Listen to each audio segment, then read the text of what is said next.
Next accounting standard, एक छोटू सा accounting standard लेते हैं AS 17।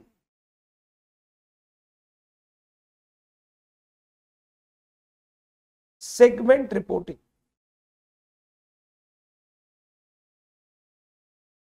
Good morning Payal. AS 17 segment reporting.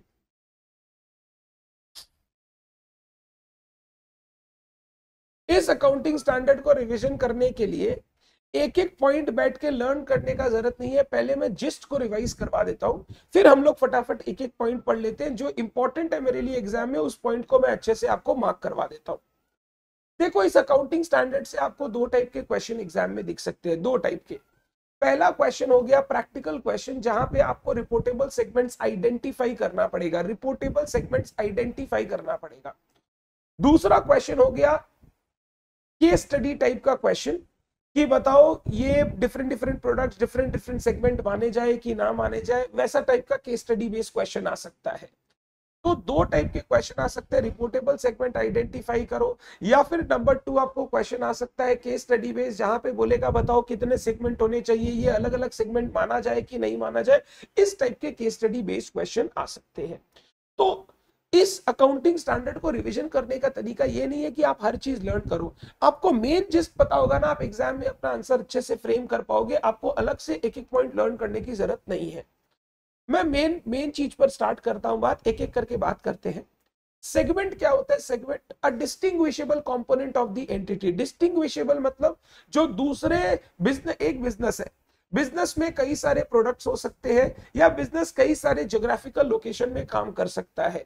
ये जो कई सारे ज्योग्राफिकल लोकेशन में वो काम कर रहा है, या कई सारे प्रोडक्ट्स में वो डील कर रहा है, दिस इज every product और every geographical location is a distinguishable component, जिसको एक दूसरे से अलग किया जा सकता है। हर जगह का रिस्क अलग है, हर प्रोडक्ट का रिस्क अलग है, हर प्रोडक्ट का रिवॉर्ड अलग है, हर प्रोडक्ट को हर इकोनॉमिक एनवायरनमेंट में ऑपरेट करने का तरीका अलग है। ये जो डिफरेंट डिफरेंट प्रोडक्ट्स वो ऑफर कर रहा है, या डिफरेंट डिफरेंट ज्योग्राफिकल लोकेशंस पे वो काम कर रहा है, these are known as distinguishable component of the entity and these are known as segments, these are known as segments। हम लोग बिजनेस को तोड़ रहे हैं, या तो प्रोडक्ट वाइज तोड़ रहे हैं, जो प्रोडक्ट्स वो प्रोवाइड कर रहा है या जो बिजनेस वो कर रहा है। नंबर 2, लोकेशंस वाइज तोड़ रहे हैं, जहां जहां वो ऑपरेट कर रहा है। तोड़ने का कारण क्या है? ताकि हम लोग बिजनेस की फाइनेंशियल परफॉर्मेंस और पोजीशन को और अच्छी तरीके से स्टेक होल्डर को प्रेजेंट कर सके।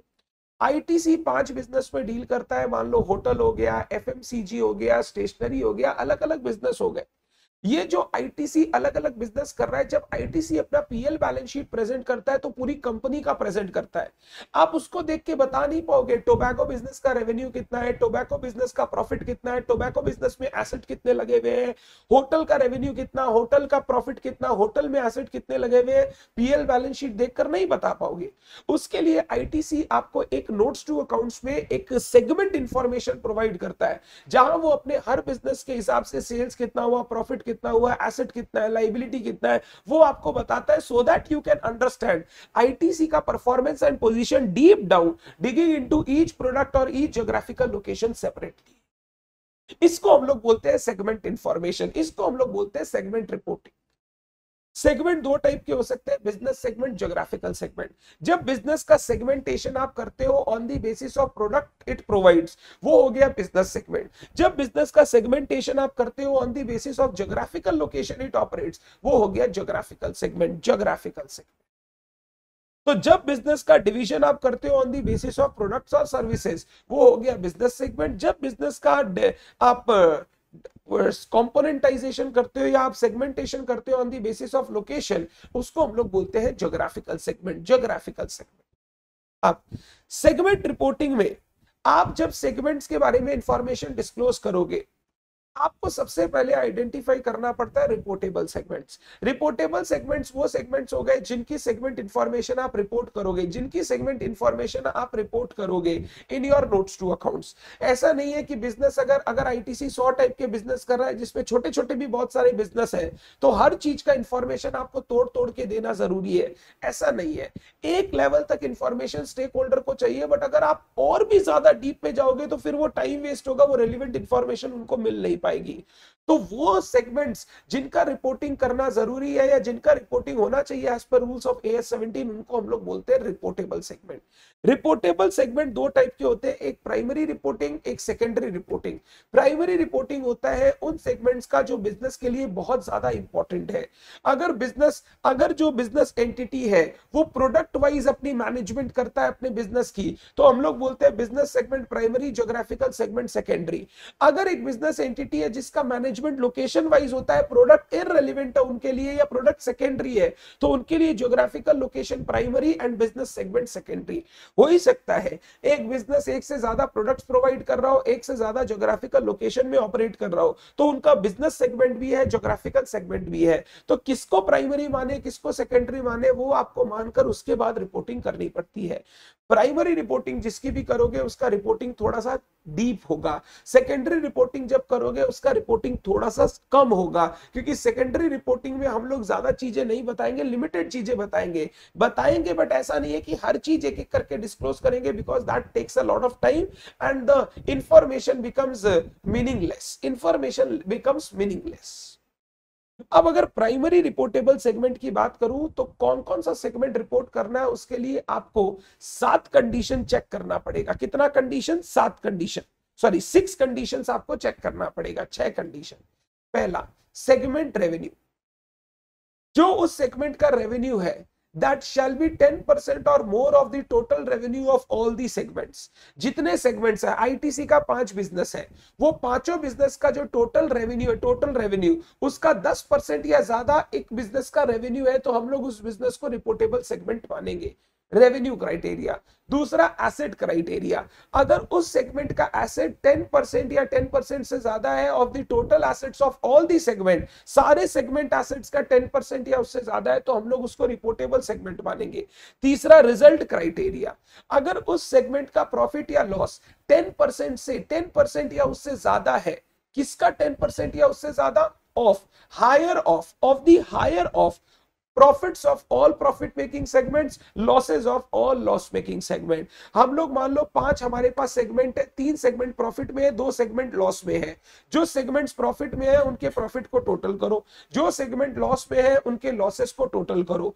प्रॉफिट्स या लॉसेस में जो हायर आएगा उसका 10% या उससे ज्यादा अगर आपके सेगमेंट का प्रॉफिट है या लॉस है, तो आपको उसका डिस्क्लोजर करना पड़ेगा। प्रॉफिट्स का भी डिस्क्लोजर जरूरी है, लॉसेस का भी डिस्क्लोजर जरूरी है। अगर कोई सेगमेंट है जो बहुत बड़ा लॉस कर रहा है, नुकसान कर रहा है, उसका भी इंफॉर्मेशन स्टेक होल्डर को चाहिएगा, ताकि वो इंफॉर्मेशन से डिसीजन मेकिंग कर सके कि बिजनेस का हालत क्या है। तो पहला 3 क्राइटेरिया, इसी 3 क्राइटेरिया पर प्रैक्टिकल क्वेश्चन आता है। Segment asset criteria, segment revenue criteria, segment result criteria. Result criteria में ध्यान रखिएगा, profit of all profit making segment, loss of all loss making segment, इन दोनों में जो हायर होगा उसका 10% चेक करेंगे। ये 3 क्राइटेरिया हो गया। चौथा criteria, discretion of the management. अगर मैनेजमेंट को लगता है कि कोई ऐसा सेगमेंट है जो 10% क्राइटेरिया को सेटिस्फाई नहीं कर रहा है, बट जिसका रिपोर्टिंग इंपॉर्टेंट है, वो सेगमेंट को वो अलग से रिपोर्ट कर सकता है, कोई प्रॉब्लम नहीं है। मैनेजमेंट अपने डिस्क्रिशन से नए नए सेगमेंट ऐड कर सकता है। नंबर 5, अगर सेगमेंट लास्ट ईयर रिपोर्टेबल था क्योंकि वो 10% की क्राइटेरिया फुलफिल कर रहा था लास्ट ईयर, तो वो करेंट ईयर में भी रिपोर्टेबल माना जाएगा, इवन इफ वो 10% की क्राइटेरिया फुलफिल ना कर रहा हो।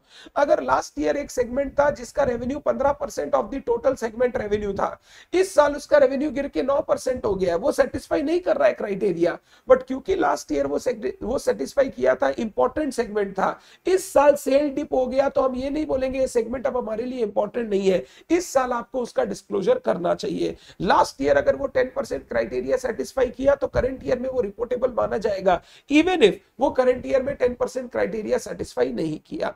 पॉइंट नंबर 6, अगर टोटल एक्सटर्नल रेवेन्यू, ध्यान से, total external revenue of all the segments जो आप रिपोर्ट करने जा रहे हो, that is less than 75% of the entity का total revenue, total external revenue of the segment is 75% or less, या 75% से कम है, is less than 75% of the total enterprise revenue, तो हमको कुछ नए सेगमेंट ऐड करने होंगे ताकि हमारा डिस्क्लोजर कम से कम 75% of the total enterprise revenue का हो सके। 5 सेगमेंट है A B C D E. A B C reportable आया as per the criteria, but इनका total external revenue is 60%, 60% of the enterprise revenue. तो हमको एक या दो सेगमेंट और ऐड करना होगा सो दैट हम डिस्क्लोजर जो करें वो कम से कम 75% ऑफ टोटल एंटरप्राइज रेवेन्यू का डिस्क्लोजर हो सके। सेगमेंट रेवेन्यू और एंटरप्राइज रेवेन्यू में क्या फर्क है? वही डिपार्टमेंटल ऑर्गेनाइजेशन वाला कॉन्सेप्ट याद करो। सेगमेंट रेवेन्यू हो गया जो सेगमेंट बाहर बेचा प्लस जो सेगमेंट दूसरे सेगमेंट को बेचा। एक्सटर्नल रेवेन्यू इंटरनल रेवेन्यू दोनों आएगा, बट इंटरप्राइज रेवेन्यू में सिर्फ एक्सटर्नल रेवेन्यू आएगा, उसमें इंटरनल रेवेन्यू नहीं आएगा। तो अगर सारे सेगमेंट जो रिपोर्टेबल हुए उसका टोटल रेवेन्यू, एक्सटर्नल रेवेन्यू 75% से कम है इंटरप्राइज रेवेन्यू का, तो आपको नए सेगमेंट ऐड करने होंगे सो दैट कम से कम 75% का डिस्क्लोजर हो सके। ये मैनेजमेंट अपनी बेसिस पे ऐड करेगा, अपने डिस्क्रिप्शन पर ऐड करेगा। हाँ Aditya, primary segment, primary reportable segment में बिजनेस हो या ज्योग्राफिकल, दोनों का ये आइडेंटिफिकेशन और रिपोर्टिंग सेम है। सेकेंडरी सेगमेंट में अलग अलग हो जाता है, बिजनेस सेगमेंट का अलग, ज्योग्राफिकल सेगमेंट का अलग। अब ये हो गया identification of primary reportable segment. ये सबसे इंपॉर्टेंट है, इसी से एग्जाम में आपको नॉर्मली क्वेश्चन देखने मिलेगा। आइडेंटिफाई मैंने कर लिया कौन कौन सा सेगमेंट रिपोर्टेबल है, अब उनका डिस्क्लोजर करना है। 6 चीज चेक किया, 7 चीज डिस्क्लोज करना है। 7 things has to be disclose for each primary reportable segment.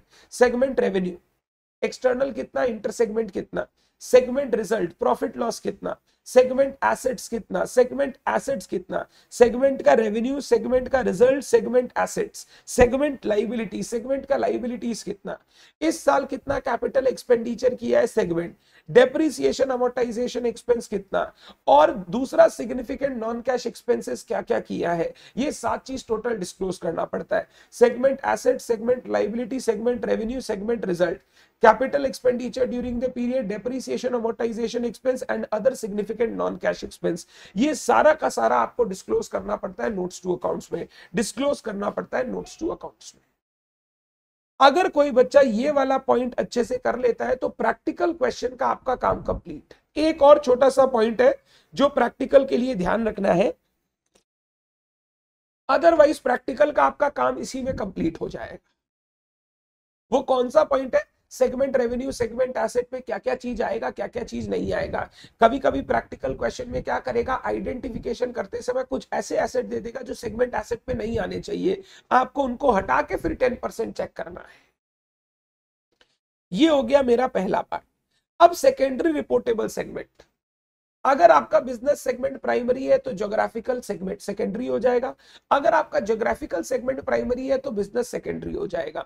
Geographical segment को 2 पार्ट में डिवाइड कर सकते हैं, location of asset, location of customer. Customer के हिसाब से आप ज्योग्राफिकल सेगमेंटेशन करते हो या लोकेशन ऑफ एसेट, जहां जहां आपका प्रोडक्शन फैसिलिटी है उसके बेसिस पे आप ज्योग्राफिकल सेगमेंटेशन करते हो।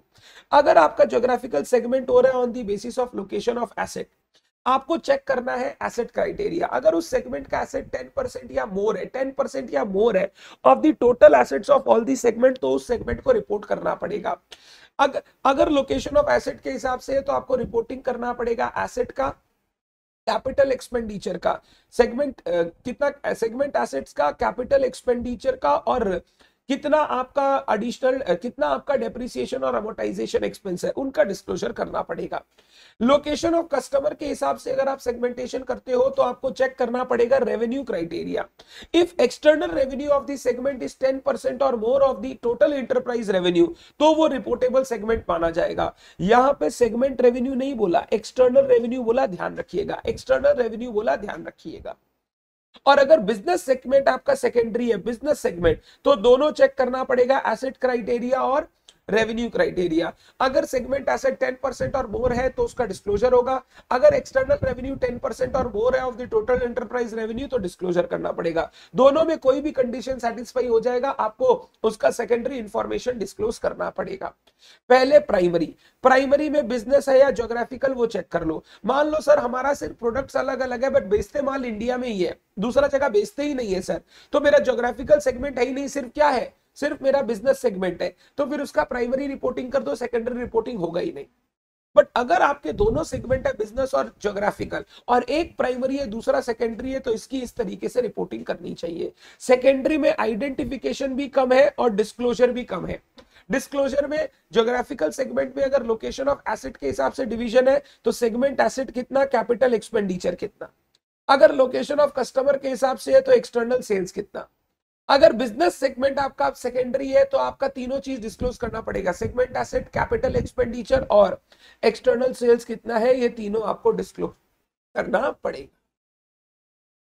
कुछ नहीं है, एसेट के लिए एसेट चेक करेंगे, कस्टमर के लिए रेवेन्यू चेक करेंगे और बिजनेस के लिए दोनों चेक करेंगे। डिस्क्लोज भी एसेट वाले के लिए एसेट वाला डिस्क्लोज करेंगे, कस्टमर वाले के लिए सेल्स वाला डिस्क्लोज करेंगे और बिजनेस वाले के लिए दोनों डिस्क्लोज करेंगे, दोनों डिस्क्लोज करेंगे। ये वैसे एग्जाम के लिए इंपॉर्टेंट नहीं है, एक बार देख के चले जाना, एग्जाम में नॉर्मली आज तक तो नहीं पूछा इसके बारे में।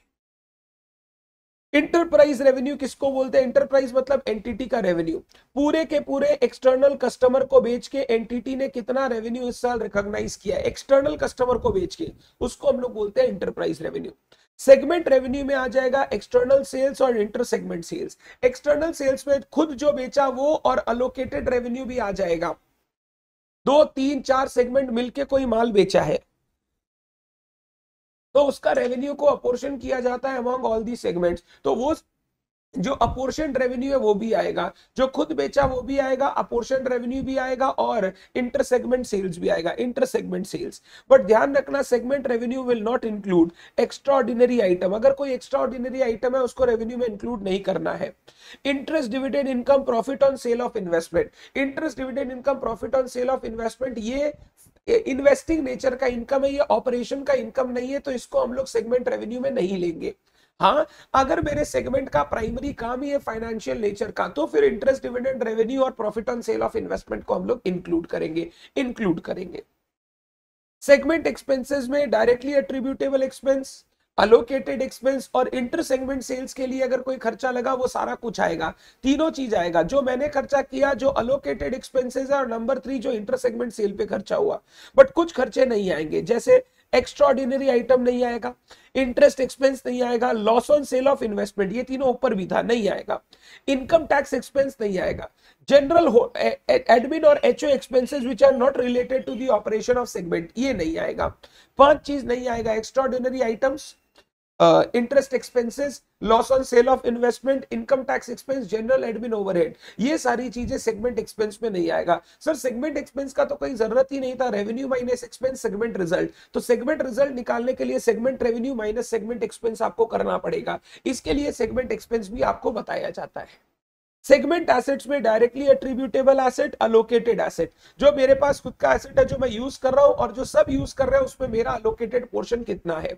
सेगमेंट एसेट में इनकम टैक्स एसेट नहीं आएगा, एचओ से एसेट, एचओ एसेट नहीं आएगा, जो एचओ हेड ऑफिस का बिल्डिंग वगैरह है वो सब नहीं आएगा क्योंकि वो मेरे ऑपरेशन से रिलेटेड नहीं है। Income tax asset will also include deferred tax asset, will also include deferred tax asset. Income tax से रिलेटेड एसेट और एचओ के रिलेटेड एसेट जो हमारे ऑपरेशन से रिलेटेड नहीं है उसको सेगमेंट एसेट में इंक्लूड नहीं करेंगे। ऑपरेट सेगमेंट लाइबिलिटीज में आ जाएगा directly attributable liability and allocated liability, जो हमारा लाइबिलिटी है और जो लाइबिलिटी अलोकेट किया जा रहा है। 2 चीज कभी भी नहीं आएगा, income tax liability and liability pertaining to the entity which is not related to segment, which is not related to segment, ये चीज कभी भी सेगमेंट लाइबिलिटी में नहीं आएगा, नहीं आएगा। Aditya very good question. Segment asset में आप लिख सकते हो फाइनेंशियल एसेट्स नहीं आएगा, फाइनेंशियल एसेट्स अनलेस उनका काम हो फाइनेंशियल नेचर का तो बात अलग है, अदरवाइज फाइनेंशियल एसेट्स नहीं आएगा। सेगमेंट लाइबिलिटीज में फाइनेंशियल लाइबिलिटीज नहीं आएगा, जैसे बोरोइंग्स वगैरह, हम लोग एक्सपेंस और इनकम से इंटरेस्ट एक्सपेंस डिविडेंड ये सब हटा दिए थे, तो यहां से भी वो एसेट और लाइबिलिटी हट जाएगा। अगर उनका काम फाइनेंशियल नेचर का है तो आएगा, अदरवाइज नहीं आएगा, अदरवाइज नहीं आएगा। ये थोड़ा सा आपको पढ़ के रखना है क्योंकि सेगमेंट एसेट वगैरह का आपको प्रैक्टिकल क्वेश्चन में यूज दिख जाएगा। हमने क्लास में क्वेश्चन किया था, आपको सेगमेंट का एसेट दिया हुआ है, डेफर्ड टैक्स एसेट भी दिया हुआ है, तो सेगमेंट एसेट कैलकुलेट करते समय डेफर्ड टैक्स एसेट को माइनस करके फिर हम लोग सेगमेंट एसेट कैलकुलेट कर रहे थे। नेक्स्ट, डिस्क्लोजर्स, अदर डिस्क्लोजर, ये जो डिस्क्लोजर किया वो तो कर दिया, कुछ अदर डिस्क्लोजर। पहला, basis of pricing of inter segment transaction and any change there in. Inter segment transaction cost पे भी हो सकता है, कॉस्ट प्लस मार्कअप पे भी हो सकता है, न्यूज नॉर्मल सेलिंग प्राइस पे भी हो सकता है, थोड़ा लॉस में भी हो सकता है। जो भी आपका इंटर सेगमेंट का प्राइसिंग है, उसका प्राइसिंग का आपको बेसिस डिस्क्लोज करना पड़ेगा। कोई चेंज किया है तो वो चेंज डिस्क्लोज करना पड़ेगा। सेगमेंट अकाउंटिंग पॉलिसीज में अगर कोई चेंज हुआ है तो उसको डिस्क्लोजर करना पड़ेगा। प्रोडक्ट्स और सर्विसेज जो आप अपने बिजनेस सेगमेंट में प्रोवाइड करते हो, कॉम्पोजिशन ऑफ ज्योग्राफिकल सेगमेंट, ये सारी चीजें आपको अलग से बतानी पड़ेगी। बिजनेस सेगमेंट जो आपने डिवाइड किया है उसमें कौन कौन से प्रोडक्ट सर्विस हर बिजनेस सेगमेंट में आप प्रोवाइड करते हो। ज्योग्राफिकल सेगमेंट का कॉम्पोजिशन क्या है, मतलब ज्योग्राफिकल लोकेशंस में आप किन किन लोकेशंस को इंक्लूड करते हो। इंटर सेगमेंट प्राइसिंग पॉलिसी क्या है, और सेगमेंट अकाउंटिंग पॉलिसी में अगर कोई चेंज हुआ है तो उस चेंज का डिस्क्लोजर आपको करना पड़ेगा। ये है अकाउंटिंग स्टैंडर्ड 17। मेरे लिए सबसे इंपॉर्टेंट है ये इंपॉर्टेंट टर्म्स, बहुत इंपॉर्टेंट है। And number 2, primary reportable segment, ये मेरे लिए बहुत इंपॉर्टेंट है। ये 2 पॉइंट से आपको एग्जाम में प्रैक्टिकल क्वेश्चन देखने मिल जाएगा। केस स्टडी बेस्ड क्वेश्चन ज्यादा ज्यादा टेक्निकल कुछ नहीं आता, आपको बेसिक नॉलेज होगी तो आप लिख पाएंगे। Is it clear to all of you? Is it clear to all of you? Check 6, disclose 7। 6 में 3 बहुत इंपॉर्टेंट है, segment revenue, segment asset, segment result, 10% criteria.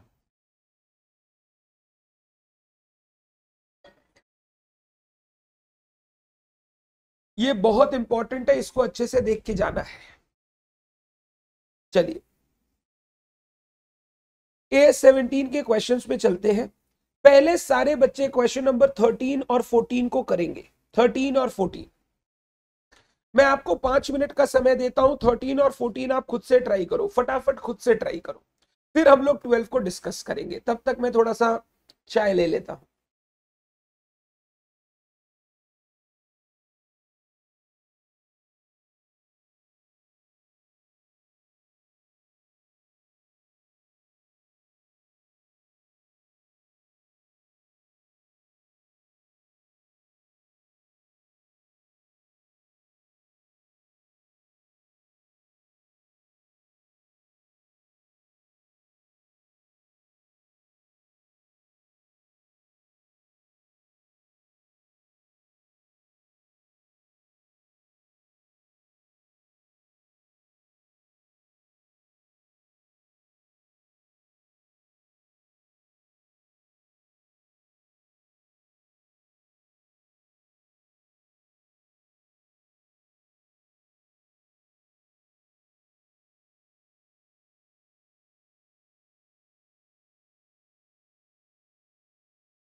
Question number 13. The chief accountant of Sports Limited gives the following data regarding its 6 segments. Segment asset, segment result, segment revenue. 3 data दिया है. Chief accountant is of the opinion that segment M and N alone should be reported. Is he justified in his views? Discuss. ये reportable segment identify करने की बात कर रहे हैं. 3 criteria पड़ी थी. Segment assets are 10% or more of the total assets of all segment. Segment revenue is 10% or more of the total revenue of all the segment. Segment results के लिए बोला था 10% or more of, higher of profits of all profit making segment, loss of all loss making segment. एक एक करके. Segment assets total है 200. Segment asset total है 200. 200 का 10% 20. जिन सेगमेंट का रेवेन्यू 20 या उससे ज्यादा है वो रिपोर्टेबल. तो ये रिपोर्टेबल, ये रिपोर्टेबल, ये रिपोर्टेबल, ये रिपोर्टेबल, ये रिपोर्टेबल. आर रिपोर्टेबल नहीं है क्योंकि इसका रेवेन्यू 10% से कम है. 10% सॉरी, एसेट 10% से कम है. पहला पांचों रिपोर्टेबल. रेवेन्यू क्राइटेरिया 1200 का 10% 120. ये रिपोर्टेबल, ये रिपोर्टेबल, ये 4 रिपोर्टेबल इसके हिसाब से नहीं है, इसके हिसाब से नहीं है. हमको एक क्राइटेरिया सेटिस्फाई करना है. Any of the condition is satisfied, वो सेगमेंट रिपोर्टेबल माना जाएगा. ऑल कंडीशंस का जरूरत नहीं होता है. Segment result, profit of all profit making segment 50, 10, 60, 10, 70, 30, 100. Total profit 100. Total profit 100. Total loss 200. Whichever is higher 200. अब 200 का 20%, 200 का 20%, 20. 200 का 10% बच्चा 20. ये 3 रिपोर्टेबल है. ये 3 रिपोर्टेबल है. तो सारा ही जो सेगमेंट्स है वो एक कंडीशन कम से कम सेटिस्फाई कर रहा है. All segments are reportable. All segments are reportable क्योंकि सभी कोई ना कोई कंडीशन सेटिस्फाई कर रहे हैं. All segments are reportable. सभी कोई ना कोई कंडीशन सेटिस्फाई कर रहे हैं. All segments are reportable. Clear है बात? कोई भी एक कंडीशन सेटिस्फाई करना है. सारी कंडीशन सेटिस्फाई करने की जरूरत नहीं है. एसेट कर दिया वो चलेगा, रिजल्ट कर दिया वो चलेगा, रेवेन्यू कर दिया वो चलेगा. कोई भी एक criteria satisfied, segment will be treated as reportable segment. Next, measures XYZ as 3 segment XYZ. Total assets of the company are 10 crore. Total asset of the company है 10 crore. ठीक है. Segment X has 2 crore, Y has 3 crore, Z has 5 crore. Okay, 10 crore का बोल रहे हैं. 2 X के पास, 3 Y के पास और 5 Z के पास. जिसके अंदर डेफर्ड टैक्स एसेट इंक्लूडेड है. डेफर्ड टैक्स एसेट इंक्लूडेड है 0.5, 0.4, 0.3. Deferred tax asset segment asset का पार्ट नहीं होगा. Income tax asset are not a part of segment asset. बोल रहा है तीनों रिपोर्टेबल है. कमेंट कीजिए. पहले मैं सेगमेंट एसेट्स की बात करूंगा. सेगमेंट एसेट्स एक्स का 2 माइनस 0.5 1.5, वाई का 3 माइनस 0.4 2.6, जेड का 5 माइनस 0.3 4.7. तो टोटल सेगमेंट एसेट्स हो गया 4 2 6 1 7 8.1 8.8. टोटल सेगमेंट एसेट्स हो गया 8.8 crore. Total segment asset 8.8 crore. इसका 10% 0.88 करोड़. इसका 10% हो गया 0.88 करोड़. तो तीनों रिपोर्टेबल क्योंकि तीनों का एसेट 0.88 से ज्यादा है. तीनों का एसेट 0.88 से ज्यादा है. मैं सिंपल लिखूंगा. A segment will be treated as reportable segment if the segment assets are 10% or more of the total assets of all segment assets. Segment asset does not include income tax asset. तो मैं अब computation of segment asset, segment X Y Z, total assets इतना इतना इतना, less deferred tax asset इतना इतना इतना, तो मेरा segment asset इतना. उसके बेसिस पे 10% क्राइटेरिया फुलफिल करके मैं बोलूंगा all segments are reportable. All segments are reportable. Is it clear to all of you? मैं कंपनी के एसेट नहीं देखता हूं, सेगमेंट एसेट देखता हूं. तो सेगमेंट का एसेट देखना है और उसी का टोटल देखना है. टोटल सेगमेंट एसेट 8.8, उसका 10% 0.88. सारा रिपोर्टेबल, सारा reportable. Is it clear to all of you? Is it clear to all of you?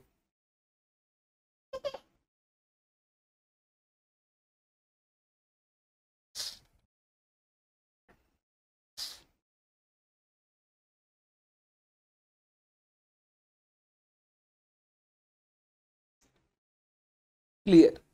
Question number 12 आ जाओ। Company A is engaged in the manufacture and sale of products which constitute two distinct business segments. ठीक है। The product of the companies are sold in domestic market only. India में ही बिकता है, India में। Management information of the company is organized to reflect operating information by two broad market segments, rural and urban. बिकता सारा India में ही है, but इनका management information system दो बेसिस पे बनाया हुआ है। एक रूरल एरिया में जो गुड सेल होता है, एक अर्बन एरिया में जो गुड सेल करते हैं। Besides the two business segment, how should company A identify geographical segments? Geographical segment कैसे identify करें? Do geographical segment exist within the same country? Explain in line with provision of AS70. अच्छा question है, good question. ये question भी RTP नवंबर 21 का है। ये question भी आरटीपी नवंबर 21 का है। अच्छा क्वेश्चन है। आपको यहां पर पूछ रहा है कि बताइए जो रूरल और अर्बन एरिया में माल बेचा जा रहा है, क्या वो दो डिफरेंट सेगमेंट्स माने जाए? क्या एक ही कंट्री में बेचा गया माल को अलग अलग सेगमेंट्स हम लोग बोल सकते हैं? Do they constitute different geographical segment और they constitute a single geographical segment? ध्यान से मेरा बात सुनना।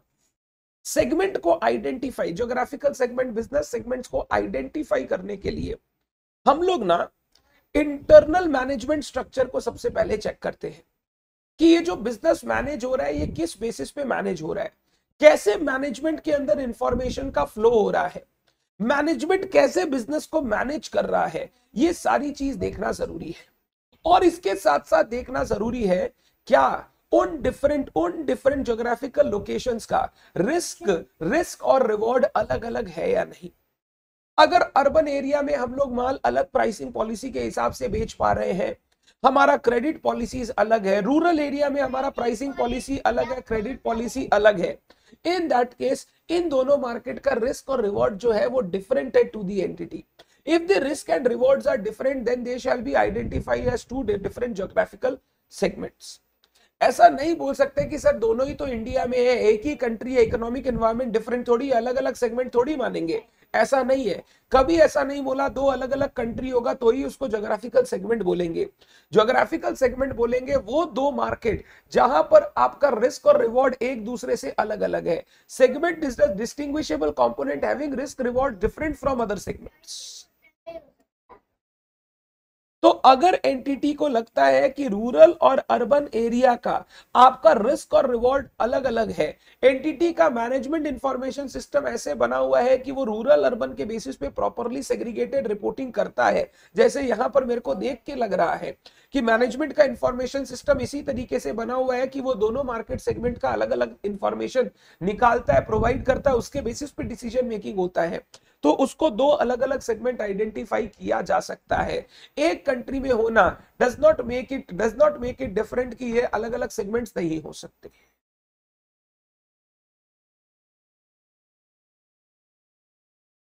वेरी गुड निष्ठा, वेरी गुड। तो हम लोग बोलेंगे नंबर 1, आप चेक करो रिस्क एंड रिवॉर्ड्स। उन लोकेशन का रिस्क और रिवॉर्ड्स आपको चेक करना पड़ेगा। Number 2, internal management structure. अगर रिस्क रिवॉर्ड डिफरेंट है, इंटरनल मैनेजमेंट स्ट्रक्चर ऐसा है कि वो लोग इसके बेसिस पर रिपोर्टिंग करते हैं, तो दो सेगमेंट कैन बी आइडेंटिफाइड। एक ही कंट्री के अंदर है इसीलिए हम लोग उसको एक सेगमेंट बोले, ऐसा जरूरी नहीं है। एक कंट्री के अंदर अगर दो अलग अलग एरिया है जहां पे रिस्क और रिवॉर्ड डिफरेंट है, तो मैं बोलूंगा आप इसको अलग अलग ज्योग्राफिकल सेगमेंट मान के रिपोर्ट करो, अलग अलग ज्योग्राफिकल सेगमेंट मान के रिपोर्ट करो। This is a very good question. You can refer the RTP का आंसर। आरटीपी में इंस्टीट्यूट आंसर तो बहुत लंबा चौड़ा लिखा है, you can refer that answer.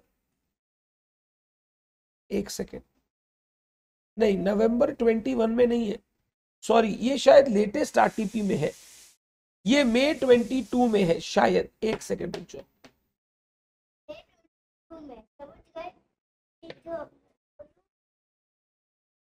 हाँ, मई 22 का क्वेश्चन है, मैं इसको चेंज करता हूं। RTP May 22.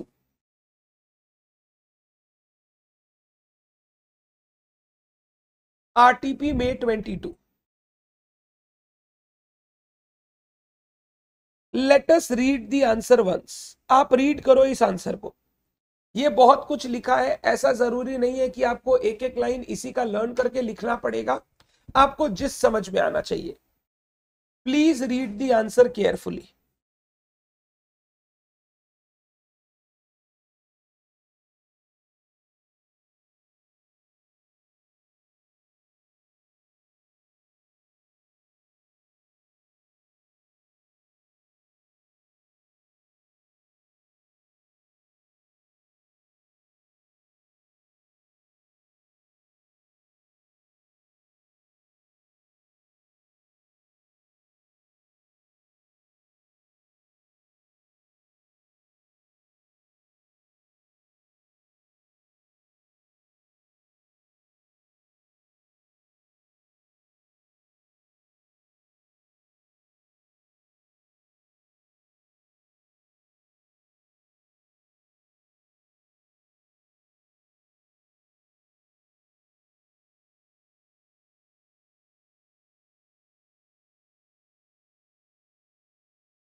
Is it clear to all of you?